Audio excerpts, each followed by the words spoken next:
What does it take for a community organizer to become President of the United States? Born to a Kenyan father and an American mother, raised in Hawaii and Indonesia, Barack Obama would go on to lead the world's most powerful nation. Barack Obama was born on August 4, 1961, in Honolulu, Hawaii. His mother, Stanley Ann Dunham, was from Kansas.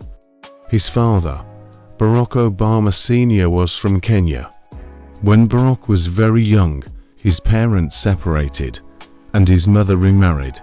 The family moved to Jakarta, Indonesia, where he lived for 4 years. There, Barack learned to speak Indonesian and made friends from many cultures.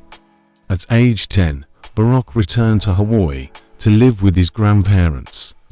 He went to Punahou School, a busy private school. Barack was one of the few students of color.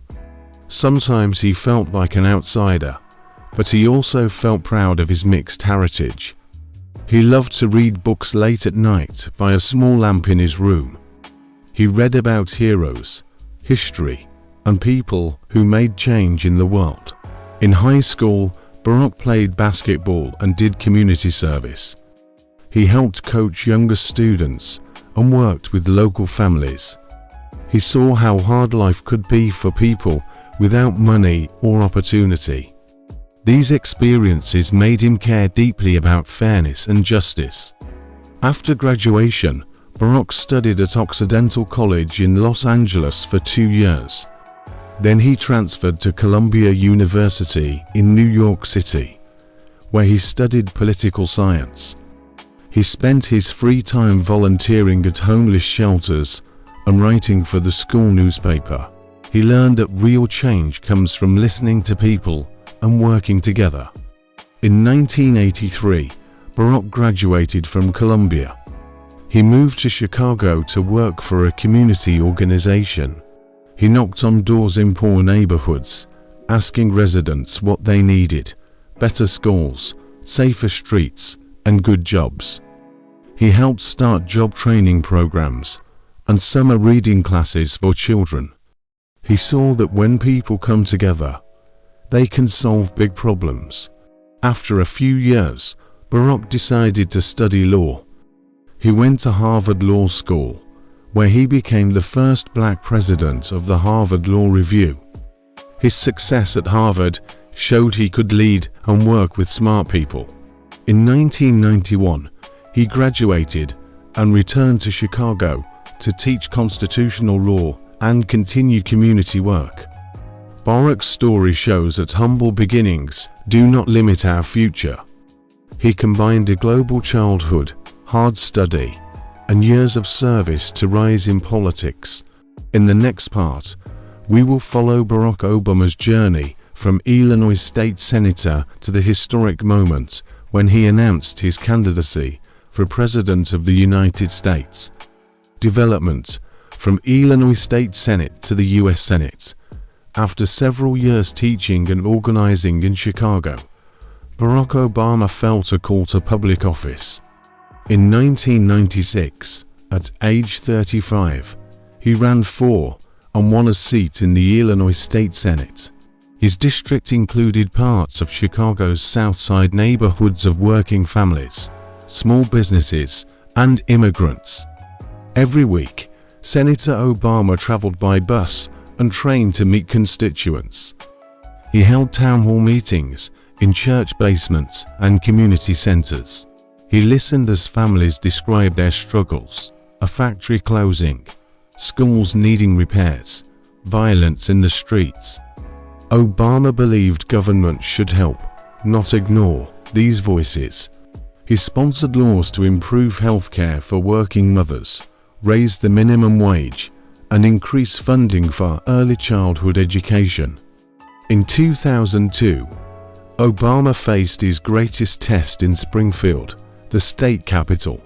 The legislature proposed a tough-on-crime bill that would impose lengthy prison sentences, but did nothing for drug treatment or youth programs.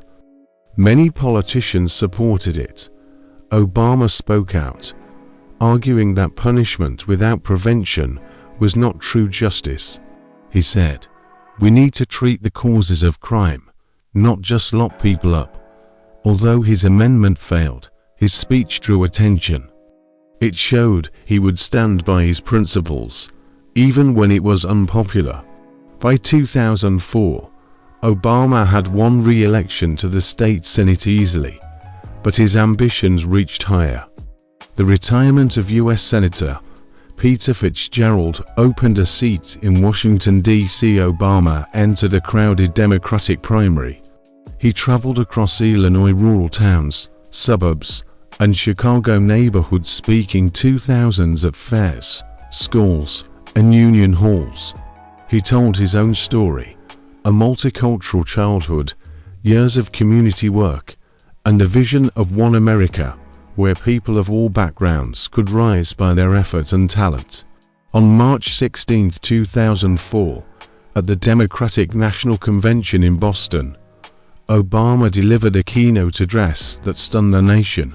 In simple, hopeful language, he said, "There is not a Black America, and a White America, and Latino America, and Asian America. There's the United States of America."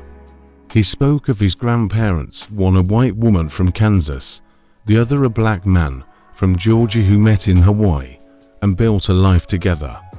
He spoke of his mother, who encouraged him to ask hard questions and shape his own beliefs.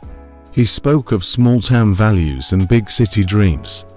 That speech broadcast live to millions made Obama a household name. His call for unity and his calm, confident style led many Americans to imagine a new kind of leader. Within weeks, he won the Democratic primary by a large margin, and then easily beat his Republican opponent, Jack Ryan, in the general election. In November 2004, Barack Obama was sworn in as the junior U.S. Senator from Illinois.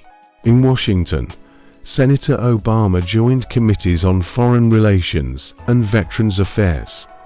He spoke out on issues like the war in Iraq, calling for careful debate before sending more troops. He worked across party lines on ethics reform, sponsored bills to close loopholes for lobbyists, and pushed for expanded healthcare coverage. Despite his celebrity, he kept a steady focus on the people who elected him, holding regular town halls and meeting with veterans, teachers, and small business owners. By the end of 2006, opinion polls showed Obama as one of the most popular senators in America. He traveled to states like Iowa and New Hampshire, the early battlegrounds for presidential candidates, to listen and learn. Many Democrats urged him to run for president in 2008, though he had served less than 4 years in the Senate. Obama felt the moment was right. He believed that a nation divided by politics and fear could be brought together by hope and shared purpose. Obama's rise from community organizer to state senator to U.S. Senator demonstrates the power of listening, principled leadership, and the courage to speak a unifying vision. In the next section, the climax of our story, we will follow his historic 2008 presidential campaign, the challenges he faced, and the moment he took the oath of office as the first African-American president of the United States. Barack Obama surprised many when, in February 2007, he stepped forward from the Senate to announce his candidacy for the presidency. In a country still divided by the Iraq War and worried about the economy, his message of "yes, we can" struck a chord. Rather than rely on big donors, he asked ordinary Americans to give what they could, $5, $10, or $20, and to sign up as volunteers. Soon, his campaign office was filled with students, retirees, and first-time activists making phone calls, knocking on doors, and sharing his speeches on blogs and the new social networks. Against more experienced rivals, Obama shocked the political world by winning the Iowa caucuses and New Hampshire primary in early 2008, He spoke of unity across race and class, recalling his grandparents, one white, one black, who built a life together in Hawaii. He spoke of his mother's lessons on questioning authority and pursuing one's own path. When Hillary Clinton, the early favorite, conceded the nomination, she offered her support, and delegates gathered in Denver to formally name Obama the Democratic nominee. Choosing Joe Biden as his running mate, Obama appealed to voters who wanted both change and steady hands in Washington. By the time autumn arrived, the financial crisis had upended markets and shuttered banks. President George W. Bush signed a massive bank rescue package, and both Obama and his Republican rival, Senator John McCain, scrambled to respond. McCain briefly suspended his campaign to help negotiate legislation, then criticized Obama's measured approach. Voters watched as credit froze and jobs disappeared, nearly 700,000 lost in October 2008 alone. Obama's calm appeal, his promise to protect homeowners facing foreclosure, and his vision of recovering one community at a time convinced swing state voters that he offered both compassion and competence. On November 4, 2008, Barack Obama won 365 electoral votes to McCain's 173, capturing 53% of the popular vote and making history as the first African American president.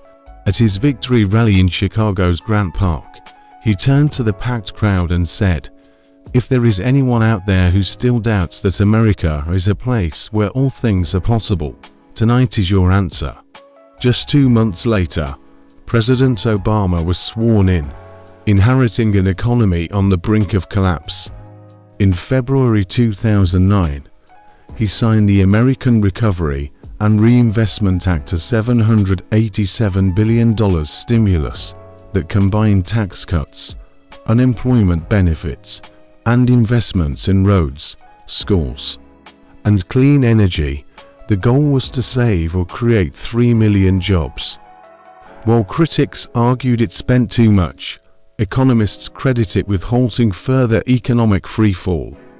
By mid-2010, the private sector began adding jobs again, and the stock market recovered its losses. At the same time, Obama set his sights on healthcare reform.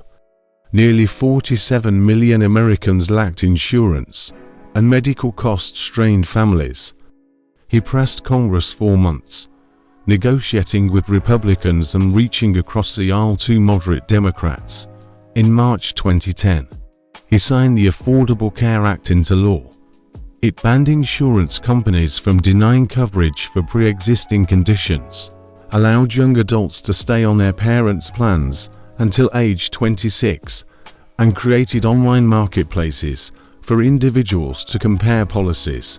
Though it passed without a single Republican vote and faced legal challenges ultimately upheld by the Supreme Court, in 2012 it extended coverage to over 20 million people by 2016 and reshaped America's healthcare landscape. On the world stage, Obama withdrew combat troops from Iraq, refocused efforts on Afghanistan, and strengthened alliances with Europe and Asia. In May 2011, he authorized a Navy SEAL raid that led to the death of Osama bin Laden, a critical moment in the war on terror that boosted American morale. He pursued diplomacy, with long-simmering foes easing sanctions on Cuba after 5 decades of estrangement, and negotiating the landmark Iran nuclear agreement in 2015, which limited Iran's nuclear program in exchange for sanctions relief. Throughout these first-term challenges, Obama remained mindful of his promise to serve the middle class. When the Supreme Court legalized same-sex marriage in 2015, he celebrated the decision as the consequence of a slow but steady change in hearts, minds, and laws. He championed clean energy standards, increasing fuel efficiency for cars and supporting wind and solar power investments. In December 2015, nearly 200 nations signed the Paris Agreement to limit global warming, a diplomatic achievement led by the United States under his guidance. By the end of his first term, Obama had guided America through the worst economic downturn since the Great Depression, passed transformative healthcare reform, and reshaped foreign policy through a combination of force and diplomacy. His calm demeanor, careful deliberation, and ability to inspire hope helped stabilize a nation in crisis. Though critics decried gridlock in Congress and some Obama initiatives fell short of ambition, his historic presidency showed that change real. Lasting change can take root when ordinary people believe and work together. Barack Obama left the White House on January 20, 2017, after 8 years in office, marked by both triumphs and challenges. Rather than retreat from public life, he and his wife, Michelle, turned to new ways of serving others. They founded the Obama Foundation, which empowers emerging leaders around the globe through training programs and community projects. In Chicago, they created the Barack Obama Presidential Center, a gathering place for history, ideas, and civic engagement in the neighborhood where his career began. He also shared his story into best-selling memoirs. In Dreams from My Father, he reflects on family, identity, and the search for belonging. In A Promised Land, he offers an inside view of the 2008 campaign, the financial crisis, and the fight to pass health reform. Through these books and frequent lectures, Obama continues to inspire people to think deeply about citizenship, leadership, and the importance of telling honest stories. On issues he championed in office, such as climate change, voting rights, and criminal justice reform, Obama remains an active voice.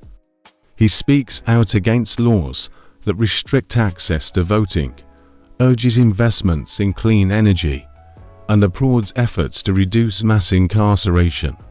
He uses social media and interviews to encourage young people to register, to volunteer, and to speak up for fairness and opportunity in their own communities.